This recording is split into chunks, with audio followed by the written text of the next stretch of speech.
Asante sana, Your Excellency the Deputy President, Your Excellency the 10th Vice President, Excellency Governor Kahiga, viongozi wote waliofika wa kisiasa, viongozi wa kanisa na wazazi waliopoteza wanawe. Ngai no mwega na indashode. Tuko hapa kusema pole na vile vile pia kuleta rambirambi za aliyekuwa rais wetu wa 4 wa Jamhuri ya Kenya, Mheshimiwa Uhuru Kenyatta. Tulizungumza naye jana na tayari alikuwa ametuma ujumbe wake kwa njia ya kielektroniki. Ningependa tu kwa kifupi niweze kusoma. The condolences of His Excellency President Uhuru Kenyatta, who sends his deepest condolences to the families, friends and the entire community of Hillside and Darasha Academy in Kieni, Nyeri County, following the devastating fire that claimed the lives of 21 innocent pupils and left several injured. The loss of young lives, full of potential and hope for the future, is a pain that cannot be described.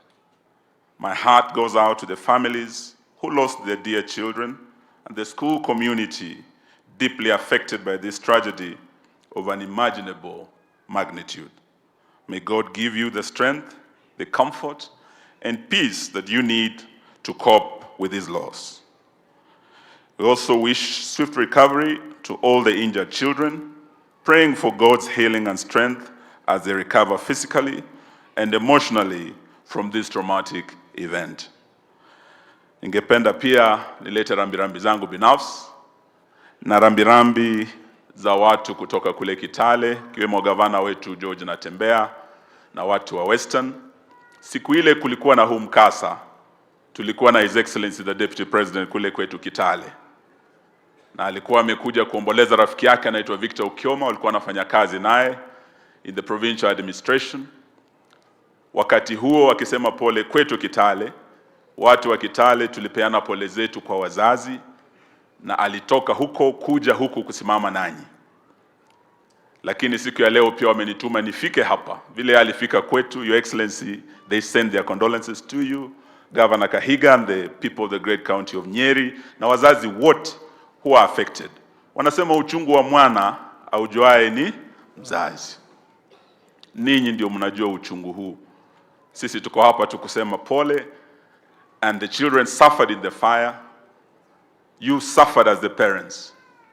But Jesus said in Matthew 19:14, suffer not the little children, let them come to me. We believe these little children will be resting amongst his angels until we meet again. Tunasema pole sana na tutaendelea kusimama nanyi. Siku ile naibu wa rais alikuja, tulikuwa tumeelezwa ni watoto wachache wameaga. In fact, that day, Your Excellency, we thought they were less than 10. But to come to Nyeri, to come to Kieni and see all these coffins, this is one of the greatest national tragedies that we've had in our country. Na tunasema kwamba serikali, ingawa you have your hands full, waziri wa elimu, we know you have the issue of reviewing the very unpopular issue of the new funding model of our universities. You have your lecturers strike. Your hands are full, but prioritize the issue of protocols, the fire for the safety of the children of Kenya. That is equally important. Hilo tunaomba ya kwamba uangazie hilo, na tukienda mbele, Your Excellency, nilikupa ujumbe siku ile, tukiwa rafiki zako, tulikuwa tumepata fununu kidogo, na Waswahili wanasema lisemalo lipo, lisipokuwa lafanya nini? Laja. Nikieleza mheshimiwa kwamba alikuwa nimepata fununu njama fulani ya kugawanya upinzani, lakini pia tukasikia kuna njama ya kugawanya mlima. Nikaeleza His Excellency ya kwamba ukiona mwenzako anyolewa, kichwa chako tie nini? Maji. Tumeanza kusikia kule Nyahururu kuna njama inaendelea, Your Excellency.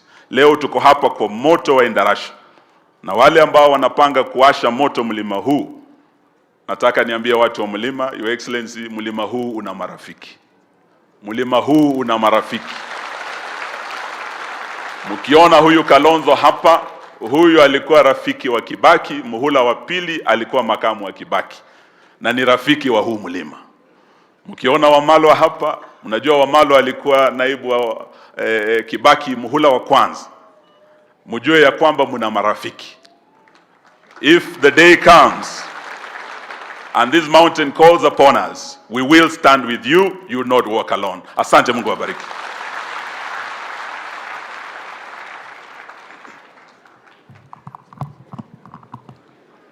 Basi kwa kifupi